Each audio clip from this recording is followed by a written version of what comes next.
Es un gusto conocerlos. Ángela Córdoba, vengo del Instituto de Gestión de Servicios de Salud, de la Oficina de Gestión de la Calidad de Derechos de las Personas. Antes de empezar la clase me gustaría conocer de ustedes un poco para poder llevar bien la interacción en la clase y ante todo también felicitarles porque han escogido, creo, una buena opción en especializarse en lo que es el tema de auditoría. A ver, doctora, ¿su nombre? Mi nombre es Romina Cervantes, soy médico general. Ya. Trabajo en el Hospital Primavera. ¿Ya ha tenido anteriormente o ejercen de alguna manera la auditoría? No. No. ¿Y por qué se interesó en el tema de auditoría? Bueno, le comento que yo trabajo en el Hospital Primavera ya un tiempo como médico ecografista.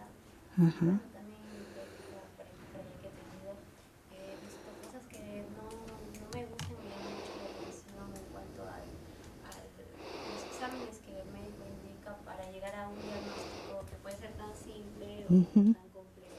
Ya. En donde veo pues que, por ejemplo, no, yo hago ecografías, ya la gente lleva haciéndose 2 endoscopías que están bien por un dolor en la botella del estómago y al final les resultan con cálculos en la vesícula o ya complicados con una pancreatitis y nunca en su vida les indican una ecografía. O Ujú. sea, cosas así, ¿no? En donde considero que no debería dejarse pasar, ¿no?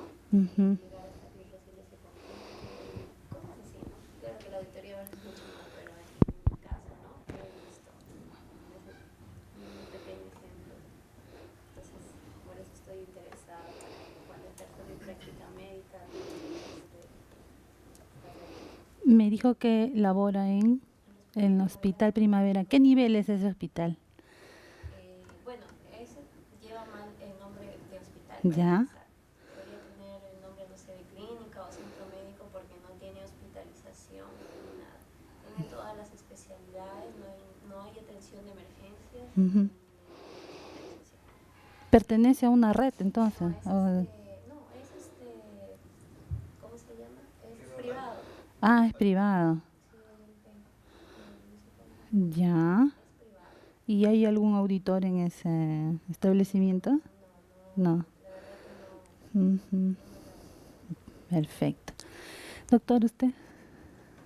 Mi nombre es Antonio Alvarado, soy médico general. Trabajo actualmente haciendo evaluaciones médico-deportivas. Ujú, ujú, Estoy interesado en el tema porque, bueno, el otro año se proyectaba volver a postular la residencia y poder hacer ya la especialidad. ujú. ¿Qué especialidad? Medicina física. Ah, ya, ya. Me Ujú, gusta el tema porque también siempre me ha gustado la parte de administración en salud. ujú, Y en sí también me gustaría saber, para mi propia práctica futuro, ¿no? Como así es. médico, saber si realmente, legalmente y formalmente estoy haciendo todos los procedimientos bien. Ujú, Actualmente con la coyuntura actual todos estamos ya en un tema casi médico, legal y más legal, creo, ¿no? ujú. Por las múltiples denuncias, problemas médicos que están habiendo. Y creo que es una herramienta bastante importante para nuestro desempeño posterior. Perfecto, muy bien. Doctor, ¿qué tal? Con Valencia, soy pediatra, soy especializado para elaborar el servicio guías clínicas de emergencia. Ajá, ajá. ¿Qué hospitales? ¿En qué trabaja? Nivel 2-1, Hospital de Chipén. Ah, el hospital de Chepén. Sí, sí, conozco Chepén. Muy bien, perfecto. Entonces, por un lado tenemos a alguien que está ejerciendo la especialidad, ¿no? Pero que tiene el interés de, de abordar los temas desde una óptica de auditoría, porque de todas maneras la resolución del 2015 que ha salido y que vamos a ver el tema ahora en la tarde es todo lo que tiene que ver con la elaboración de guías de práctica clínica. Es fundamental como herramienta de aseguramiento de la calidad en salud. No sé si ¿Ustedes me escuchan? ¿Sí? Claro. No hay por ahí, doctor, disculpe. ¿Sale mi voz? Ah, ya, perfecto. Bueno, comentarles, el primer tema que les voy a compartir referente a aseguramiento en salud. Nosotros entendemos, y ya ustedes me están comentando, de que están laborando en diferentes entidades prestadoras, en este caso instituciones prestadoras de servicios de salud, ¿no? Por un lado en un policlínico, por el otro lado en un hospital, ¿cierto? Pero cuando hablamos de aseguramiento en salud, no solamente nos debemos fijar en el prestador, ¿cierto? O sea, por un lado tenemos a prestadores de servicios de salud, por otro lado tenemos a los financiadores de los servicios de salud, ¿no? Que son aquellos que van a otorgar el dinero para que estas prestaciones se puedan dar, ¿cierto? ¿Qué es lo que entendemos por aseguramiento en salud? ¿No? Es la garantía de una cobertura efectiva de estos servicios de salud y de acceso a los mismos, ¿no? Entonces, probablemente nosotros en una IPRES, denominémoslo así, a los establecimientos de salud y servicios médicos de apoyo, si tengo mi CIS, ¿no? Puedo acceder, ¿no? O si estoy en e-salud, si soy un asegurado, estoy afiliado, accedo, ¿no? Y por otro lado, si tengo dinero en bolsillo, accedo a mi servicio privado, ¿cierto? En un sistema de salud entendemos que es una organización, ¿sí? Creada para proveer servicios destinados ¿a qué? No solamente para atender mi estado de enfermedad, sino para promover, para prevenir, para recuperar y rehabilitar el daño en la salud. De acá viene una pregunta a ustedes. ¿Creemos o entendemos que un servicio de farmacia o una botica será un prestador de servicios de salud como tal? Ciertamente, si yo voy a una farmacia o una botica, ¿no? Y digo, me duele la cabeza, ¿qué me recetarán? Un paracetamol, pero ahí nada más queda, ¿cierto? Entonces, dentro de los prestadores, quien nos está ganando la batalla, por así decirlo, son, digamos, estas opciones, ¿no? De un servicio médico de apoyo. Pero entendamos, como les digo, les traigo todos estos comentarios porque debemos entender a un sistema de salud que debe haber en esta organización una rectoría, ¿no? Y en este caso, en nuestro país, ¿quién es el ente rector? El Ministerio de Salud, ¿cierto? Tenemos un ente financiador, en este caso. ¿Cuántos financiadores conocemos? Por ejemplo, el CIS es un financiador, ¿cierto? El Seguro Integral de Salud. E-Salud también es un financiador, ¿cierto? ¿Habrán otros financiadores que conozcamos? Ya. Ajá. El Fospoli, ¿quién más? ¿Habrán también financiadores de otro tipo? Los autoseguros también serán financiadores, o sea, instituciones administradoras de fondos de aseguramiento, ¿no? Entonces, les traigo estos de repente conceptos ahora porque seguimos todavía conversando bajo los términos de establecimientos de salud, puestos de salud, centros de salud, postas de salud, ¿no? Entendamos que estos prestadores son IPRES y todos los que financian estas prestaciones son las YAFAs, ¿ya? Entonces, va a haber un ente rector, por un lado, que es el Ministerio de Salud, un financiador, ¿cierto?, que va a otorgar, digamos, la parte económica para que se crean los recursos. En estos casos serían las IPRES, ¿cierto? Pueden ser policlínicos, postas, centros de salud, ¿no? Institutos especializados, ¿cierto? ¿Y cuál va a ser, pues, entonces el objetivo de este sistema? Mejorar la salud, ¿cierto? Pero yo puedo mejorar la salud, pero también tengo que tener una satisfacción en mi usuario, ¿cierto? Así como una carga financiera justa, ¿no? A ver. Entonces, acá hay dos conceptos. Según la Organización Mundial de la Salud, Un sistema de salud está conformado es un complejo de elementos interrelacionados que contribuyen a la salud en los hogares, lugar de trabajo, lugares públicos y comunidades, así como en el medio ambiente físico y psicosocial en el sector de la salud y otros sectores, ¿no? Recursos que una sociedad moviliza y las instituciones que organiza para responder a las condiciones y necesidades de salud de la población, ¿no?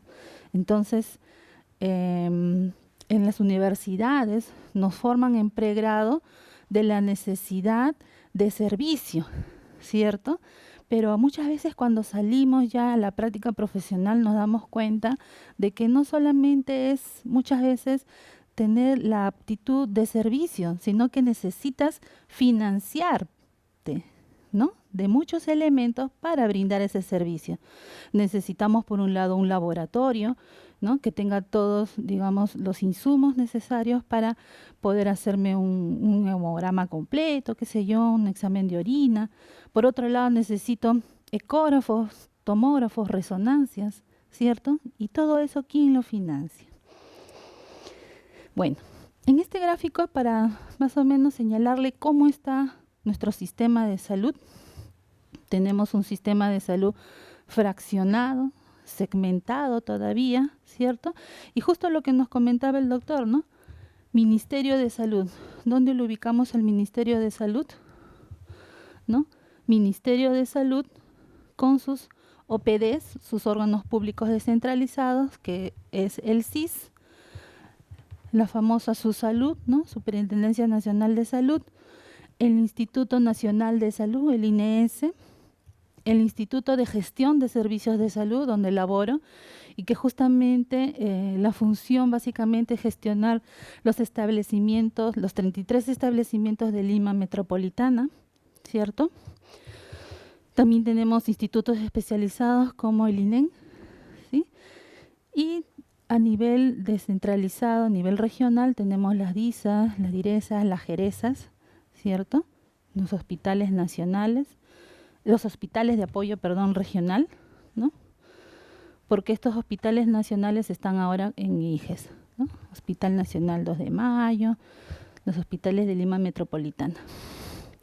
Y acá podemos observar también que hay otros ministerios involucrados dentro de nuestro sistema de salud, ¿no? Como el Ministerio de Defensa, ¿no? Aquí tenemos al Hospital del Ejército, de la Marina, de la Fuerza Aérea, y el Hospital de la Policía, que depende del Ministerio del Interior, Salud, que depende del Ministerio de Trabajo, y viene la parte privada, ¿no?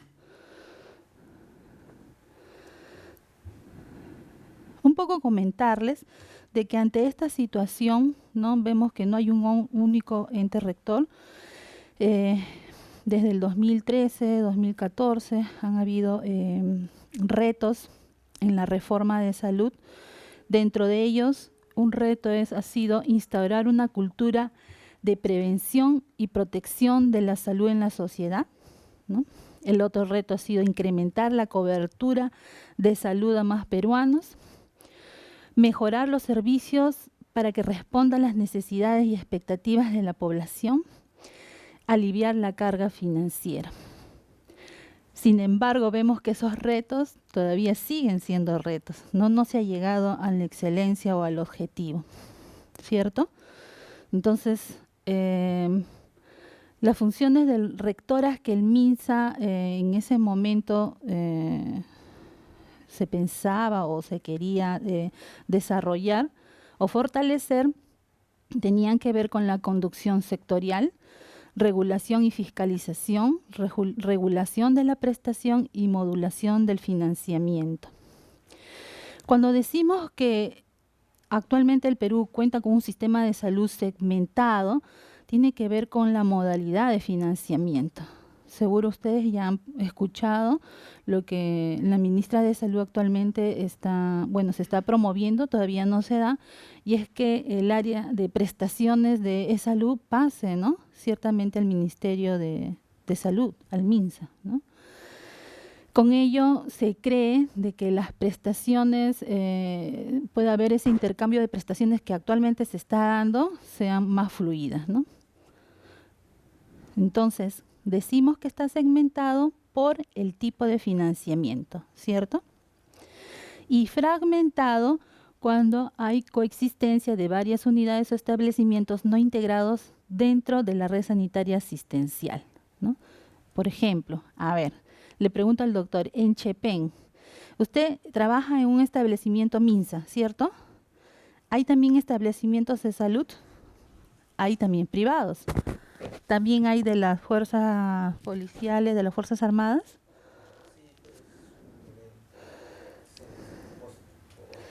Exacto. Muchas veces en una misma ciudad pueden haber hospitales de tercer nivel, de segundo nivel, de primer nivel, ¿cierto? Pero la persona que se va a atender no necesariamente tiene opción para ir a todos esos prestadores, ¿no? Entonces, eso también limita el acceso a la atención, ¿cierto? Entonces, el sistema de salud aún todavía está segmentado, fragmentado, ¿cierto? Porque dispone de múltiples actores, tanto en la prestación como en el aseguramiento público, que ejecutan distintas funciones no necesariamente complementarias y con grandes grados de superposición, ¿no? Entonces, ese es un limitante para el acceso al servicio de salud del ciudadano, ¿no? Es un sistema inequitativo y excluyente, ¿no? Ya que se estructura según la condición socioeconómica de las personas, ¿no? Si yo tengo dinero en bolsillo, puedo irme a atender a la clínica del Golf, ¿cierto? Pero si no lo tengo, ¿dónde me tendría que atender? ¿No? ¿Estaría afiliado al CIS? ¿Y dónde me podría atender? Porque va a depender si estoy afiliado dentro de mi jurisdicción a algún establecimiento X, ¿cierto? Bien. Hay un marco normativo al respecto en nuestro país respecto al aseguramiento universal, ya con la ley, la 29344, ley marco del aseguramiento universal en salud, que muchas veces digo que eso no significa que sea sinónimo de CIS, porque a veces pensamos de que, aseguramiento universal, sinónimo CIS. No es así. Aseguramiento universal vendría a ser el marco normativo que va a garantizar el pleno derecho de todo ciudadano de acceder a un servicio de salud, ¿cierto? También tenemos otras normativas, ya con el Decreto Supremo el 008 del 2010, va a aprobar el reglamento de la Ley 29344, con el Decreto Supremo el 020 del 2014, aprueba el TUO, ¿no?, de la Ley Marco del Aseguramiento Universal, y con el Decreto Legislativo el 1158 cambia, ustedes, si hacemos una línea de tiempo, lo que ahora nosotros conocemos como Su Salud, antes se denominaba SEPS, que tenía que ver solamente con seguros de salud. Y luego pasa a SUNASA, a la Superintendencia Nacional de Aseguramiento en Salud, y ahora es Su Salud, ¿no? Acá el mensaje que les quiero transmitir es que ciertamente hay una normativa, hay un marco normativo que el Estado, con la finalidad de proteger al ciudadano, establece aseguramiento universal. ¿Pero qué significa? Porque eso también tiene que ver con, digamos, con un deber de cada ciudadano, no solamente derecho, sino como un deber, ¿cierto?, de acceder a un tipo de seguro. Pero estos seguros, lo mínimo que nos tendrían que ofrecer es el PEAS, el Plan Esencial de Aseguramiento en Salud, ¿cierto? Pero muchas veces no se está cumpliendo. Ustedes se van, por ejemplo, a una clínica y les ofrece un tipo de seguros, ustedes tienen que ver bien detenidamente en sus contratos qué cosa les ofrece. Muchas veces no te van a decir, ¿cierto? Pero de ahí viene que ustedes conocen ahora sí, ya saben de que lo mínimo debe tener su PEAS. Ahora, el PEAS, este Plan Esencial de Aseguramiento en Salud,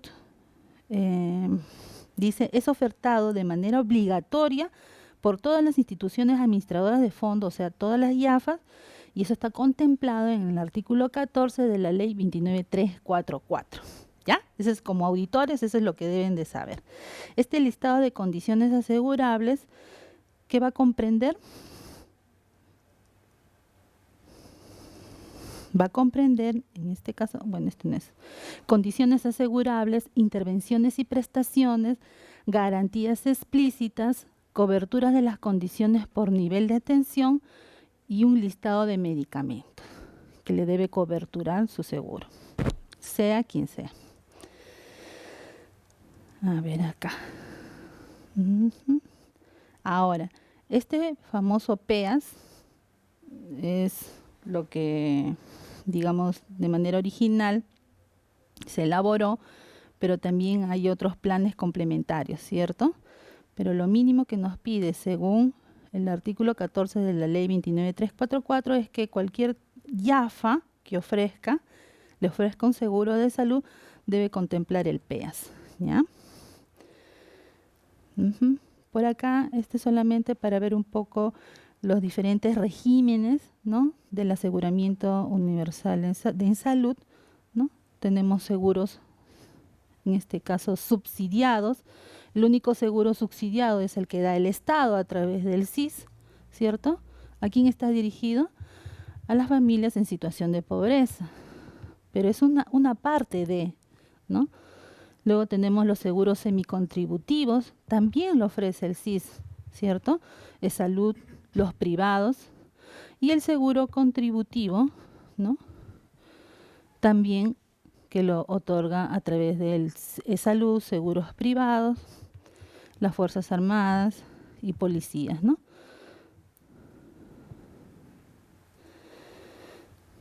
Bien. ¿Quiénes están involucrados en el aseguramiento universal en salud? ¿No? En este caso, ¿quién es el mayor prestador de servicios de salud? Es el Ministerio de Salud, ¿no? ¿Cuántos establecimientos, cuántas IPRES tiene el Ministerio de Salud? Lo vamos a ver ya más adelante, ¿cierto? Entonces, quien presta servicios son los establecimientos de salud, ¿cierto? Ministerio de Salud, órgano que ejerce la rectoría sobre los agentes involucrados en el aseguramiento universal en salud. Ojo, eso es importante, no solamente es rectoría bajo la tutela de tus establecimientos del MINSA o de salud, no, es también para los privados. Las IAFAs concentran un gran número de establecimientos también para la prestación de servicios de salud. Ahí tenemos nuestras famosas clínicas privadas. Su salud va a ejercer el control y fiscalización sobre estas IPRES mediante reglamentos y normas, ¿cierto? Que muchas veces el mismo ministerio no las cumple. Ya nos mencionaba la doctora, ¿cierto?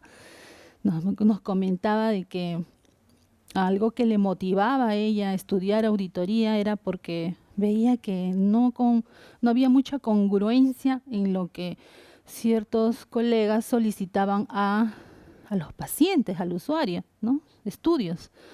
Y eso tiene que ver mucho con las guías de práctica clínica, ¿cierto? Con los protocolos de atención. Entonces, si no hay nada escrito, yo puedo pedir lo que se me ocurra, ¿no? Pero justamente nosotros tenemos que contrastarlos con esas normas, y no solamente contrastar, sino empezar a fomentarlas, a ejecutarlas, a desarrollarlas, ¿cierto? Las IPRES son utilizadas como vehículos para cubrir con la demanda. Se evidencian serias diferencias de infraestructura entre lo público y privado, ¿no? Entonces, definitivamente las IPRES públicas no te van a ofertar, entre comillas, lo mismo que una IPRES privada, ¿no? Sin embargo, hay hospitales nacionales de salud del mismo ministerio que cuentan con con un buen equipamiento, ¿no? Y sobre todo también profesional muy bueno. Sin embargo, acá también muchas de las diferencias han tenido que ver con el tema de la atención, ¿no? De la calidad de atención. Les comentaba que dentro del PEAS estaban las famosas garantías explícitas, ¿no? y viene a ser un instrumento de regulación sanitaria que establece el carácter o atributos de las prestaciones incluidas en el PEAS y son expresión del derecho a la atención de salud de las personas, ¿no? Las mismas que vienen a ser exigibles en su cumplimiento ante las IAFAS y ante las CIPRES y ante la SUSalud. Las garantías explícitas las tenemos acá por etapas de vida. En el recién nacido, por ejemplo, tenemos las vacunas, ¿no? La BCG, por ejemplo, la HBV, que ni bien uno viene al mundo, o sea, significa que eso te protege. O sea, el Estado está protegiendo tu vida a través, digamos, de estas vacunas, ¿cierto? Ya eso no se puede ni siquiera... es más, hay algunos seguros privados que usted ve en el contrato y ya de por sí está incluido, ¿no? Pero por ahí también hacen exclusiones de algunas vacunas. Otra garantía explícita, por ejemplo, en lo que es en el embarazo, tenemos todo lo que tiene que ver los controles prenatales, ¿no? Por ejemplo, también acá en lo que es anemia nutricional, ¿no? La administración y el tratamiento oportuno con hierro, ¿no? Entonces, es lo mínimo que te debe de otorgar el seguro de salud, cualquiera que sea su financiador. Entonces, ¿quiénes son los actores vinculados al aseguramiento universal en salud? ¿No? Y esto un poquito como para hacer el recuento de lo que les he estado comentando. Tenemos por un lado a un Ministerio de Salud como rol rector, por otro lado a la SUSalud como un organismo público técnico especializado que va a promover la protección, ¿cierto?, de los derechos y defiende los derechos de los usuarios, ¿sí? Pero por otro lado también se encarga de autorizar, supervisar y regular a las IAFAS, ¿no?, a las instituciones administradoras de fondos de aseguramiento, así como supervisa a las CIPRES, ¿cierto?, en el ámbito de su competencia. Y las IAFAS, ¿no?, como les mencionaba, son entidades o empresas públicas, privadas o mixtas que van a recibir, que van a captar y que van a gestionar fondos para la cobertura de la atención.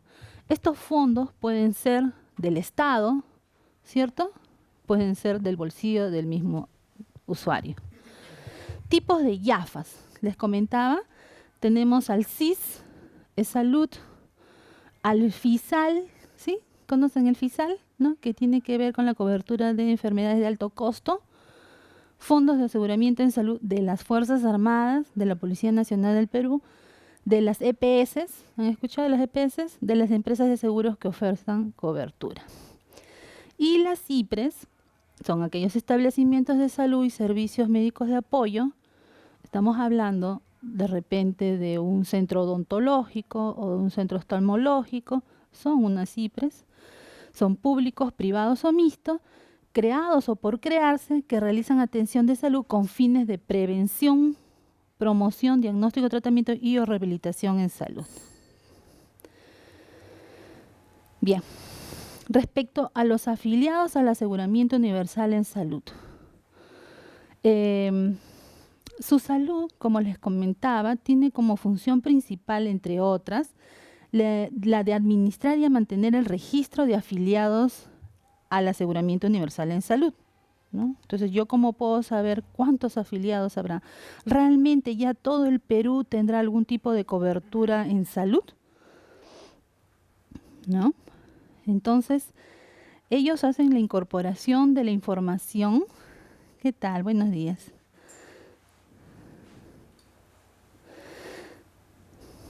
A ver, me detengo un ratito. Usted también está en el... Qué bien, ¿qué tal? Buen día. A ver, nos comenta cuál es su nombre antes de avanzar.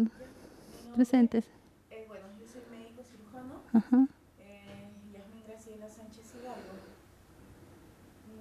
Expectativas, muchas expectativas en cuanto al diplomado de auditoría. Que nos va a servir de aquí en adelante para toda nuestra carrera profesional. ¿Ha ejercido usted la auditoría en algún momento de su carrera? Todavía. Ya. Perfecto. Bueno, acá estábamos empezando con el tema de aseguramiento universal en salud. Estamos definiendo ciertos conceptos que se están trabajando ahora, como son los de IPRES, YAFAS, y justamente estamos viendo que su salud, dentro de una de sus funciones, es registrar el número de afiliados al aseguramiento universal en salud, ¿no? Como lo contempla el numeral 5 del artículo 13 del TUO de la Ley Marco de Aseguramiento Universal en Salud. ¿Ya? Esa es una de sus funciones. De acuerdo a este TUO, la afiliación a algún régimen de aseguramiento en salud es obligatorio para toda la población residente de nuestro país, ¿no? Les hablábamos antes, estábamos hablando mucho de los derechos del ciudadano, pero por otro lado también de sus obligaciones. Entonces constituye una obligación. Constituye un registro administrativo de los afiliados vigentes en cualesquiera de los regímenes de aseguramiento en salud, con prescindencia de su carácter contributivo, semicontributivo, subsidiado, que el solo registro de una persona natural constituye prueba suficiente de su afiliación. El SIS utilizará como única fuente de información para determinar si una persona cuenta con otro seguro de salud la contenida en este registro de afiliados al AUS, que lo maneja su salud. Un poco para conversarle de los planes de salud. Para el análisis de los contratos vigentes se debe tener en cuenta que un asegurado puede tener más de una afiliación, cada una con un plan de salud distinto. Entonces, si yo ahorita vamos a ver las cantidades que parecen mucho, pero realmente yo puedo estar afiliada a E-Salud, pero aparte puedo estar afiliada a una EPS, ¿cierto? ¿Ya? Entonces, aquí no hace digresión. Por ejemplo, las personas que tienen el seguro integral de salud, Uh-huh. al momento de ingresar al sistema, si tiene su seguro por el salud, Uh-huh. no puede estar bien asegurado, el sistema lo rechaza Uh-huh. automáticamente. Uh-huh. Entonces no pueden contar con El del CIS, E-Salud. Claro, Yo me refería de salud, puedo tener una EPS. Uh-huh. Sí. Entonces, les comentaba también sobre el plan, el PEAS, el famoso PEAS, Plan Esencial de Aseguramiento en Salud, ¿no? Que es el mínimo obligatorio a ser cubierto por las aseguradoras y atendido por diversos prestadores, ¿no? Nuevamente, las fuentes de financiamiento, ¿cuáles son? Del mismo empleador, del Estado y de los mismos, como se dice, bolsillo del ciudadano, ¿cierto? ¿Quiénes son nuestras YAFAS o administradores de financiamiento? Tenemos al CIS, tenemos a E-Salud, ¿no? A la Sanidad de las Fuerzas Armadas, Policía Nacional y seguros privados. Ciertamente, todas ellas nos deben ofrecer el famoso PEAS como mínimo, ¿sí? Y como prestador, o sea, estas financiadores pueden trabajar con los diferentes prestadores, ¿no? Prestadores del MINSA, de E-Salud, privados, gobiernos regionales, gobiernos locales, ¿sí? Entonces, nuestro PEAS, que ya no está expresado en la ley la 29344, también tenemos planes complementarios, ¿no? De acuerdo a la RJ, la 133/2010 del CIS, habrían planes complementarios y cobertura extraordinaria y para enfermedades de alto costo, ¿no? Que las financia el FISAL, ¿no? Pero también hay exclusiones. Estos registros lo pueden encontrar en la página web de su salud. Aquí lo que podemos observar es el registro nominal de afiliados de su salud. Este es al 26 de junio de este año, 2016. Y podemos observar que para la ciudad, a ver dónde está, para Trujillo, ¿todos son de acá de Trujillo? Para Libertad, la Libertad cuenta con 79.4%, ¿no? de ciudadanos que cuentan con algún tipo de afiliación, ¿sí? Y en Lima, 81.1%. Podemos observar quien menos tiene afiliados, en este caso, no tanto por porcentaje, sino porque también la población es menor, es Madre de Dios, ¿no? Aunque tienen un 85.8% de afiliados. En este gráfico podemos observar la evolución de afiliados a un tipo de seguro, ¿no? Al 2016 contamos con casi 26 millones de afiliados, ¿cierto? En este cuadro podemos observar la tendencia, como ha ido aumentando, la cobertura de afiliados por mes, ¿no? De enero a junio, ¿no? En enero estamos con 25.194.000, a junio del 2016 25.961.000, ¿no? Afiliados a algún tipo de seguro en salud, ¿no? Cómo van las tendencias con las YAFAs por mes, miles de afiliados, ¿no? Acá tenemos AESalud, CIS y Fuerzas Armadas, ¿no? Entonces, en este gráfico podemos observar quien tiene más afiliados es la YAFA. ¿Qué YAFA? ¿Qué YAFA tiene mayor número de afiliados? ¿CIS? Ajá, CIS, ¿no? ¿CIS? ¿Cuántos millones? 16 millones, ¿no? 16.258.000. Y la YAFA ESalud tiene 9 millones. 9 millones de afiliados.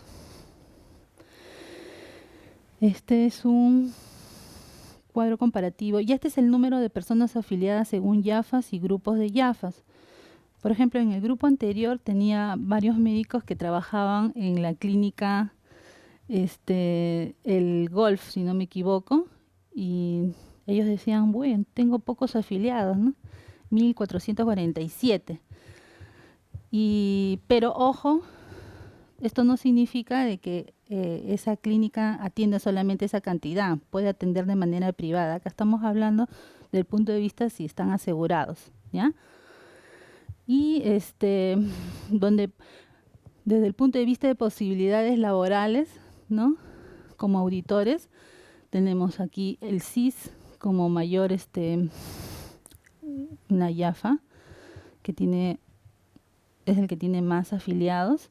Tenemos a ESalud, a Saludpol, FOSPM, FOSMAR, FOSFAP. Y dentro de las clínicas prepagas tenemos a Oncosalud, ¿no? Oncosalud. Y dentro de los autoseguros, al FEBAN, ¿no? Que es del Fondo del Banco de la Nación, ¿no? FEBAN, CEMEFA mismo, del Colegio Médico del Perú. Bien, no sé si hasta ahí habría alguna pregunta respecto al aseguramiento universal en salud. Solamente aquí para detallar este tema.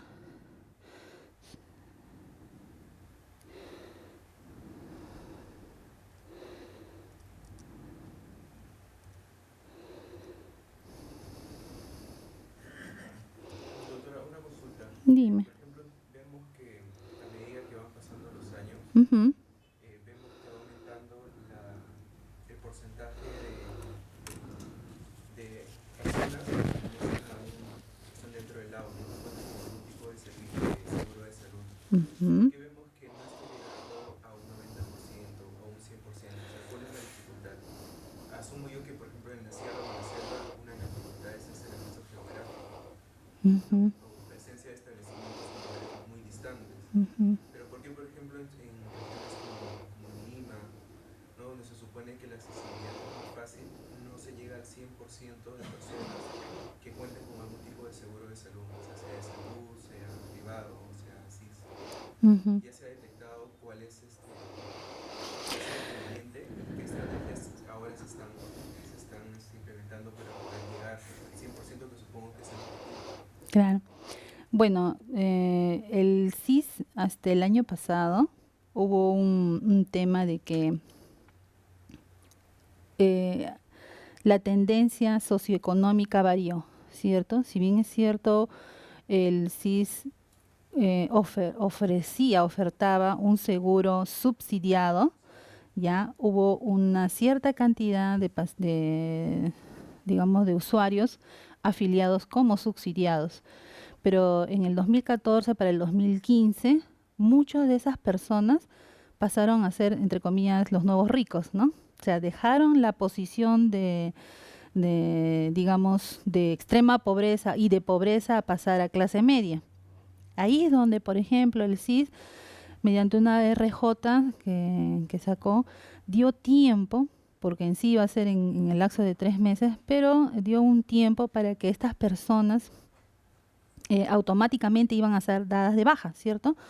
Pero al final se quedó de que tenían que pasar por una encuesta socioeconómica del ENAU para que continúen con su seguro, o en todo caso tenían que pasar al semisubsidiado, ¿no? Y el semisubsidiado ya tenían que pagar. Como les comentaba, el tema del aseguramiento universal en salud viene a ser más que un derecho, un deber, ¿no? Y muchas veces, por ejemplo, yo, porque laboro, tengo un tipo de seguro, ¿no? Por salud, ¿no? Pero hay muchos, por ejemplo, muchos ciudadanos, ¿no? De que no laboran para el Estado, por ejemplo, no son empresarios, o de repente es por la condición del empleo y no tienen seguro. Entonces ellos empiezan a hacer gasto de bolsillo, ¿no? Entonces, ahora, ¿qué hace el Estado para garantizar? Ese viene a ser el tema, ¿no? Entonces, por un lado, sí se está ofertando digamos, un tipo de seguro semisubsidiado para la trabajadora del hogar, inclusive, ¿no? Entonces, hay ofertas. El tema es que el ciudadano sea el que acceda, ¿no? Porque de todas maneras hay.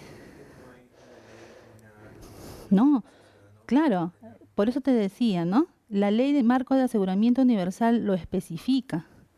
Y también, por un lado, por el lado del usuario y por el lado de la IAFA, o sea, a la que yo voy a pagarle para que me tenga ese dinero y financie a mi prestador, por ese lado también le está diciendo que lo mínimo que debes ofrecer es el Plan Esencial de Aseguramiento Universal. Es el listado de condiciones asegurables.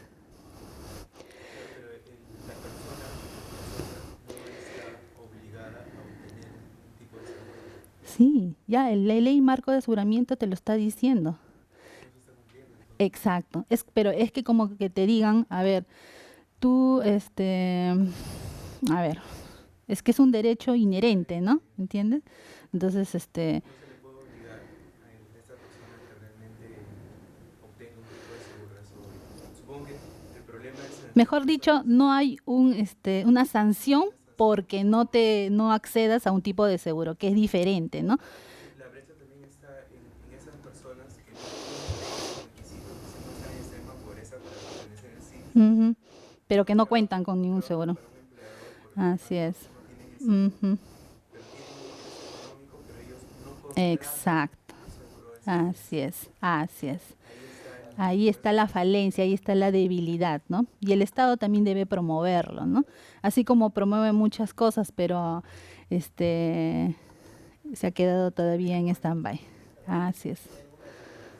Así es. Claro, hay gente que califican que debe pagar algo y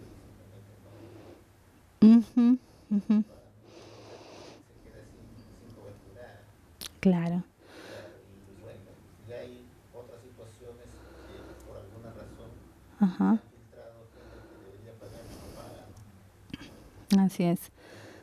Bueno, esos mecanismos de que se filtre o no y que obtengas un tipo de seguro, eso ya se ha ido fortaleciendo, se ha ido mejorando, ¿no? Por eso que acá la pregunta del colega era, o sea, ya, es mi deber, pero si, ojo, dejaste de ser pobre y extremadamente pobre, por el cual el SIS te puede dar el seguro subsidiado, pero tienes la opción del semisubsidiado.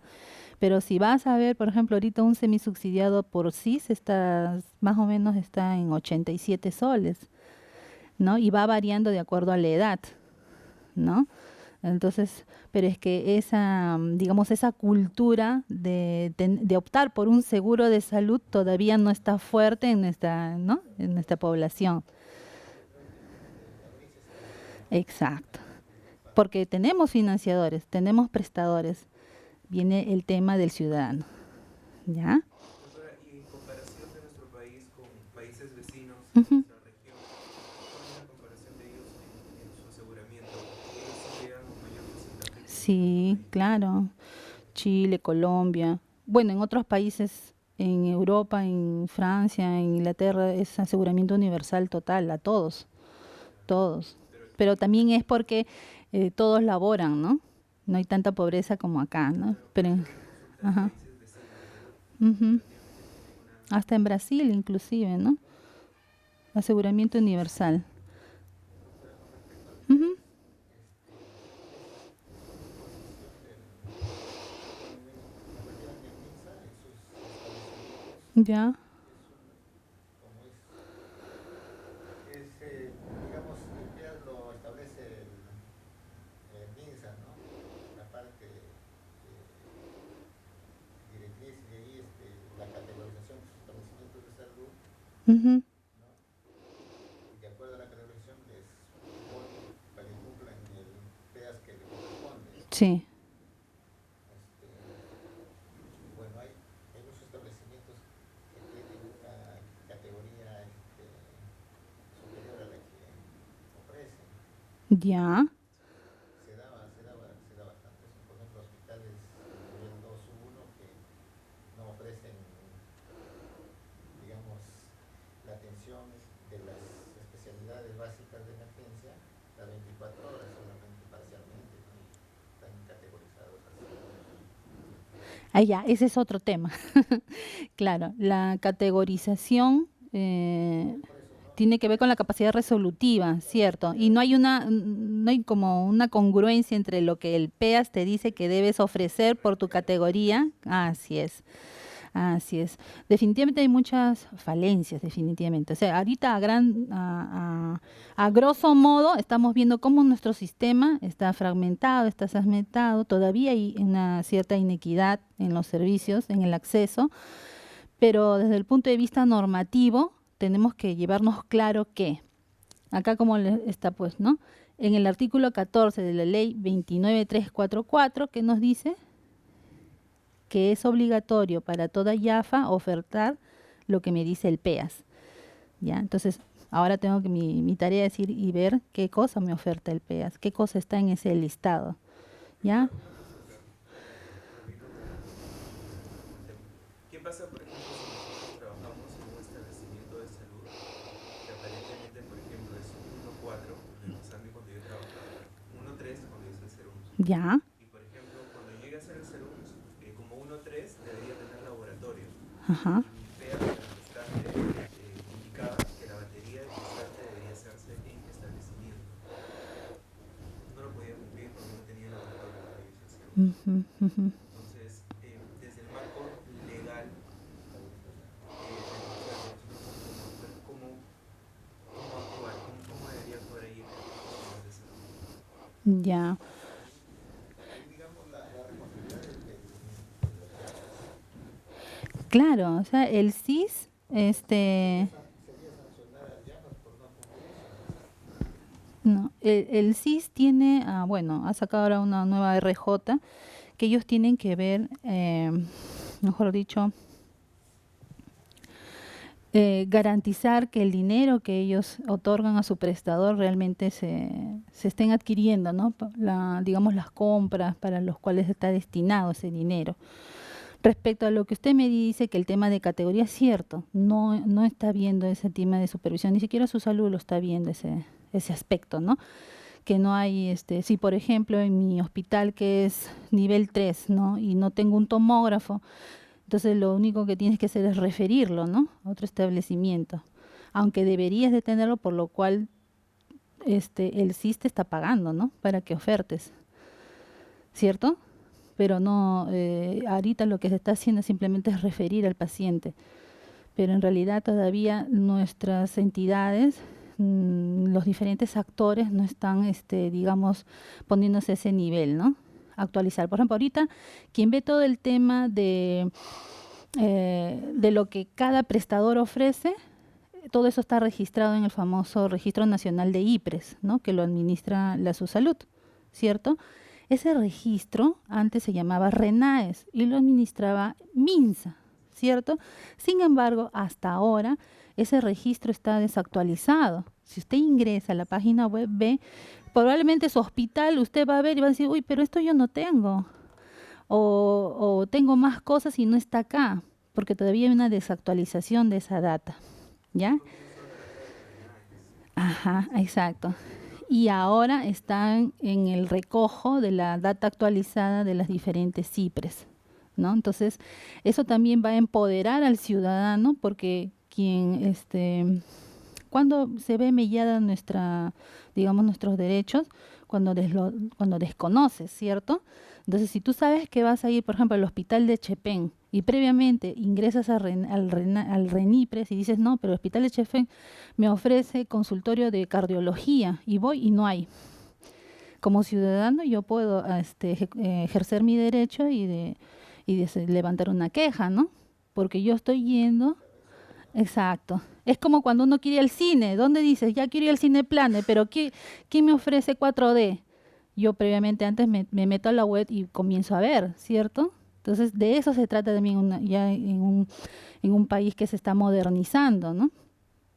Entonces, pero todavía estamos en ese, exacto, todavía se está, como se dice, se está desarrollando, ¿no? Todavía no se ha llegado al top de tener toda esa información, digamos, vía online o al momento, ¿no? No se está teniendo esa información. Y es cierto, ¿no? Por otro lado, también muchos de los ciudadanos no están empoderados de que si yo accedo a cualquier tipo de seguro, lo mínimo que me deben de ofrecer es lo que está en el PEAS. No lo desconocen muchas veces. Y ahí ¿dónde viene el tema de los famosos contratos con ciertas EPS, ¿cierto? Entonces, o con ciertas clínicas prepagas, ¿no? Que se tienen que ajustar, ¿no? O a veces hay demandas, no se han escuchado de famoso un doctor, ¿no? Que demandó a Oncosalud, ¿no? Que no le dio todo lo que le había, entre comillas, ofertado, ¿no? Entonces, todo eso ya viene ya,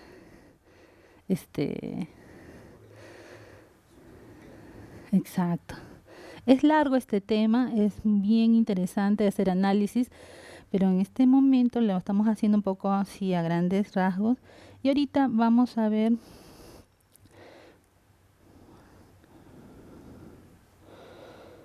un poco más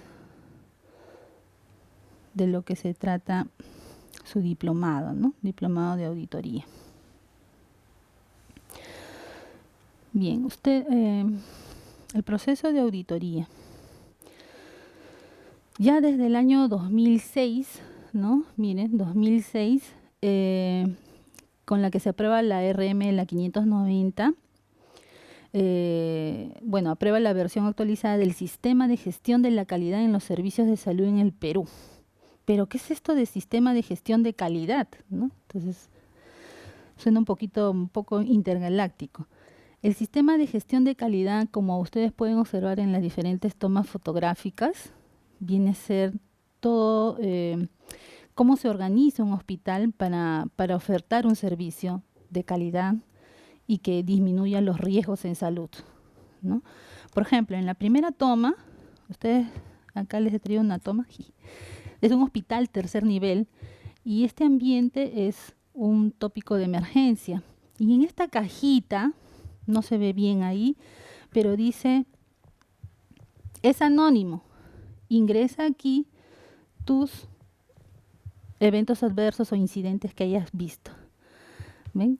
Entonces, este mecanismo, porque es un mecanismo, ¿cierto? Es un mecanismo que está motivando al profesional de salud a notificar, ¿no?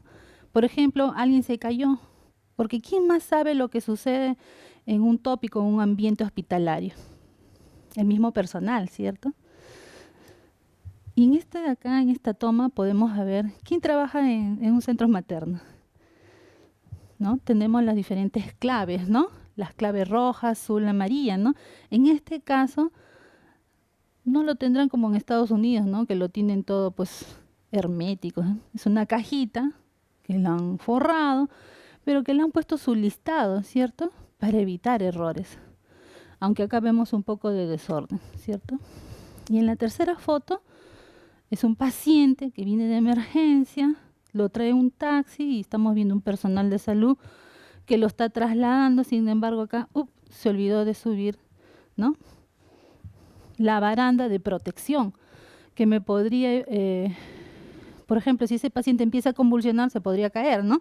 Por lo tanto, podría provocarle un daño a su salud. Aunque el personal, por lo menos, si quiere, está con guantes y su mascarilla.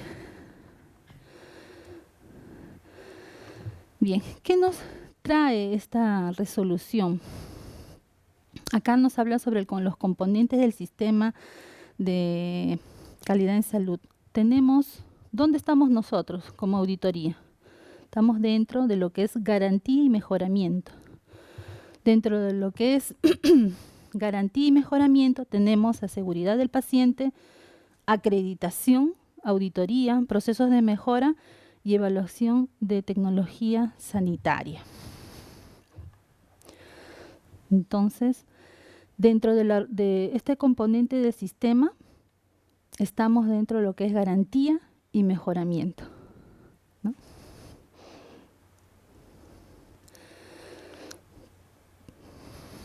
Bueno, este es un concepto de la Secretaría del Estado de Salud del Reino Unido respecto a la auditoría médica, que viene a ser el análisis crítico y sistemático de la calidad de la asistencia médica, incluyendo procedimientos diagnósticos y terapéuticos, el uso de recursos y los resultados de los mismos en cuanto a desenlaces clínicos y calidad de vida del paciente.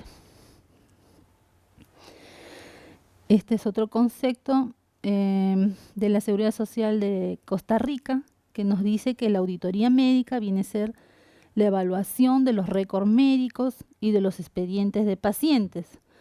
Un poquito, digamos, sesgado, solamente habla más que nada de récords académicos y de expedientes de pacientes. A ver, este concepto que lo da Marinker dice, es un intento de mejorar la calidad de la atención médica mediante la medición del desempeño de aquellos que brindan el servicio, considerando el desempeño en relación a estándares deseados con el fin de obtener el mejoramiento de su desempeño, ¿no? Es un poco de lo que nos comentaba la colega, ¿no? Yo veo que están haciendo mal y me parece que no es lo correcto. Entonces, estándares deseados con el fin de obtener mejoramiento de su desempeño. ¿Qué nos dice Crombie? Es el proceso de revisión de la prestación de la atención de salud para identificar sus deficiencias de manera que éstas puedan ser remediadas. Este también es un concepto interesante porque te dice que es retrospectivo o prospectivo. ¿Cómo ven ahí? Este concepto más o menos, ¿qué me indica? Que es una revisión retrospectiva, ¿cierto? Para identificar deficiencias de manera que puedan ser remediadas. ¿Qué nos dice Fraser? Es el proceso de evaluar crítica y sistemáticamente nuestras propias actividades profesionales con el compromiso de mejorar nuestro desempeño personal y últimamente la calidad y costos efectividad de la atención de los pacientes. En tiempo, ¿qué me dice este concepto? Prospectivo, retrospectivo o concurrente, o sea, en el tiempo que voy haciendo las cosas. Suena más a concurrente, ¿no?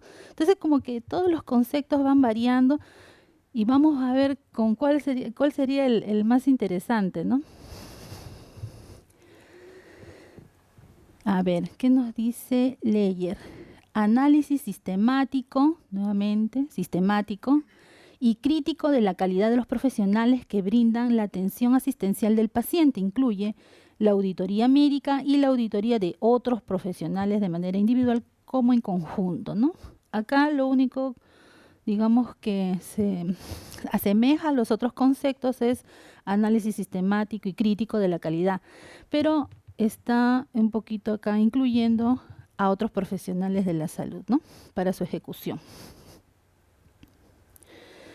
La auditoría, digamos, médica o clínica o de salud, va a tener ciertos principios, mejor dicho, el que lo ejerza tiene que tener ciertos principios, así como cuando entramos a una entidad del Estado y nos dicen, a ver, tenemos que tener ciertos principios éticos o la ética del servidor público, del funcionario público, el auditor o el que piensa ejercer en la auditoría debe tener independencia, ¿no? ¿A qué se refiere con independencia?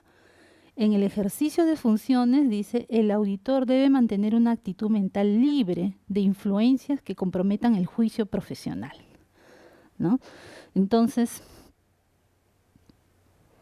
¿por qué? Porque vamos a hacer un análisis crítico y sistemático, ¿cierto?, de la historia clínica, ¿cierto? ¿Cuál va a ser el documento que vamos a evaluar o analizar o examinar?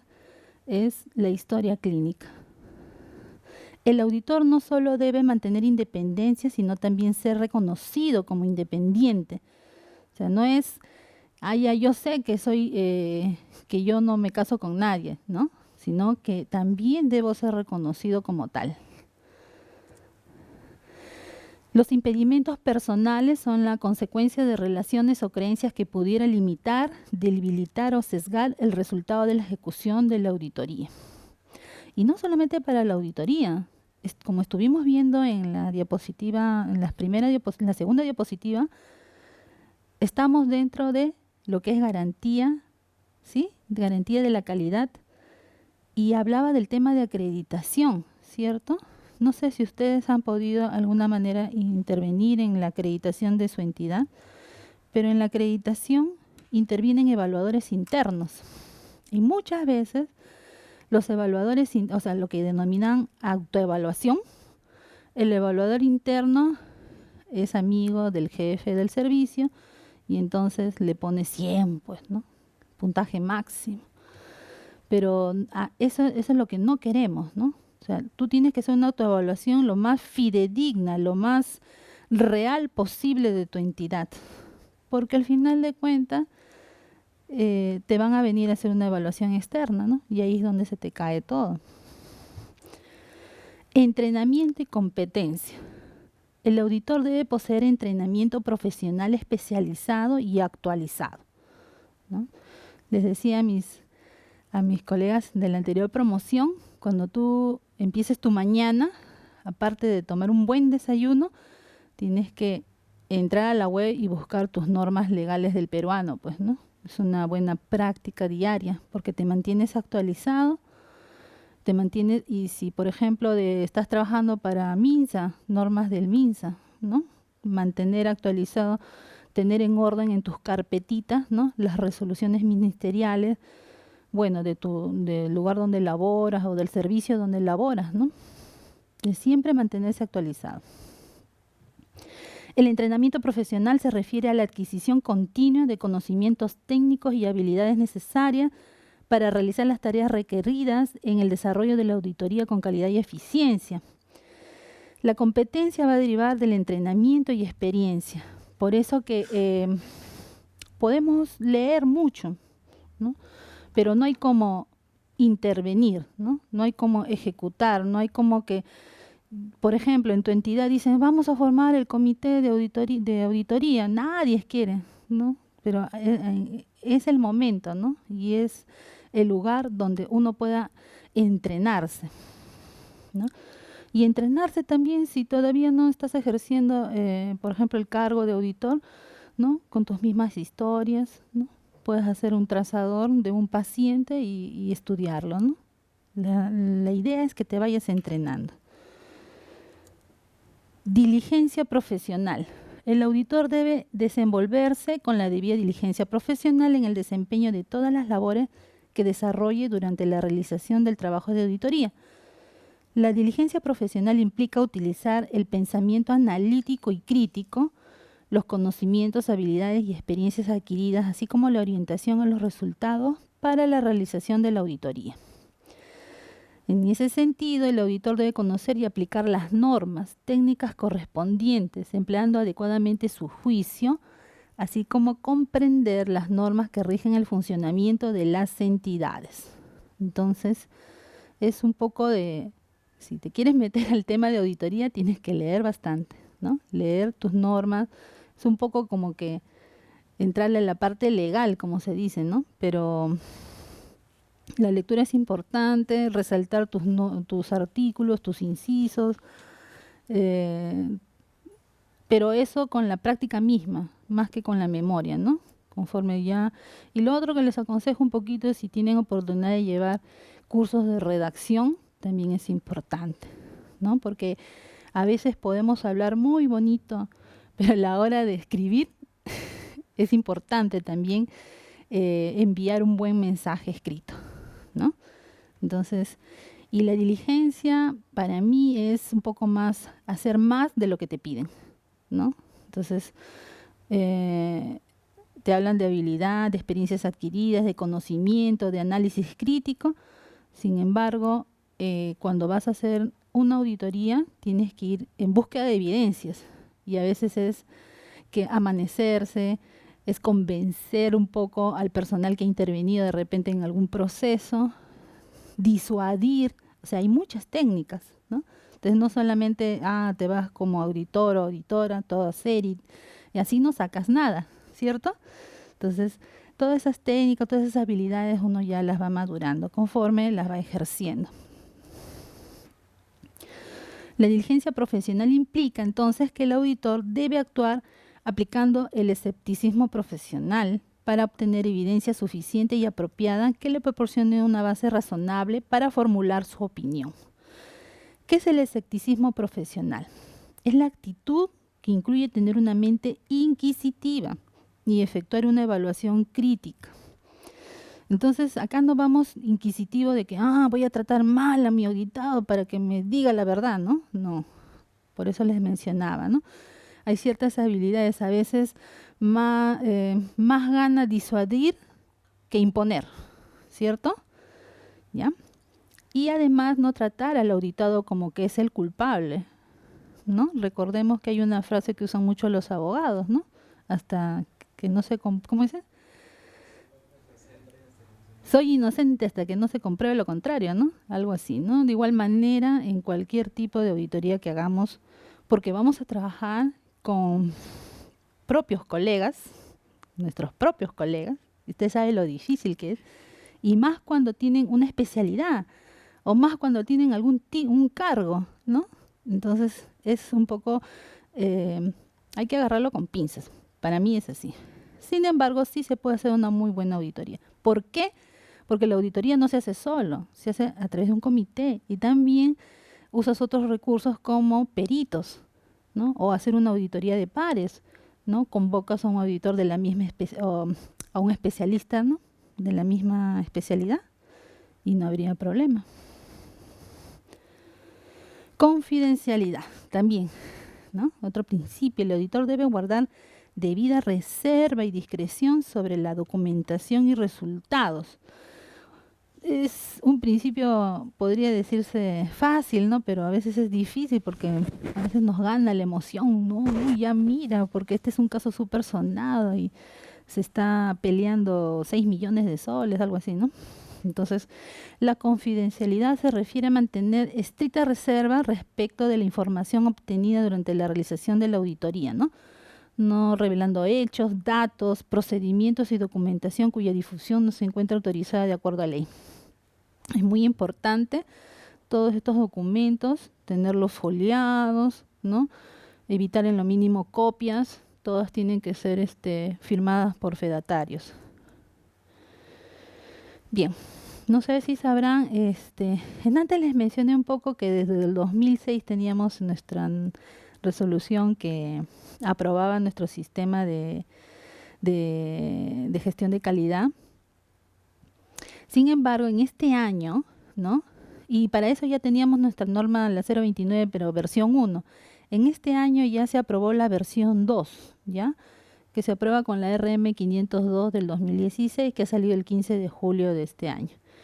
Y esta norma ha traído varias novedades y muy interesantes que la vamos a compartir ahora. Un poco aquí el concepto que nos traía el doctor Donaverian, que habla sobre la calidad de la atención, que consiste en la aplicación de la ciencia y la tecnología médica en una forma que maximice sus beneficios para la atención, para la salud, sin aumentar en forma proporcional sus riesgos, ¿no? Entonces, este es el concepto de calidad que más se ajusta a nosotros como servidores o prestadores de salud, ¿cierto? Porque calidad para un empresario, calidad para un ingeniero industrial puede ser definida de otra manera, ¿no? Sin embargo, nosotros como prestadores de servicios de salud, ¿cierto?, vamos a utilizar el conocimiento, la ciencia, la tecnología, ¿para qué? Para maximizar los beneficios del paciente, pero también disminuyendo los riesgos, ¿ya?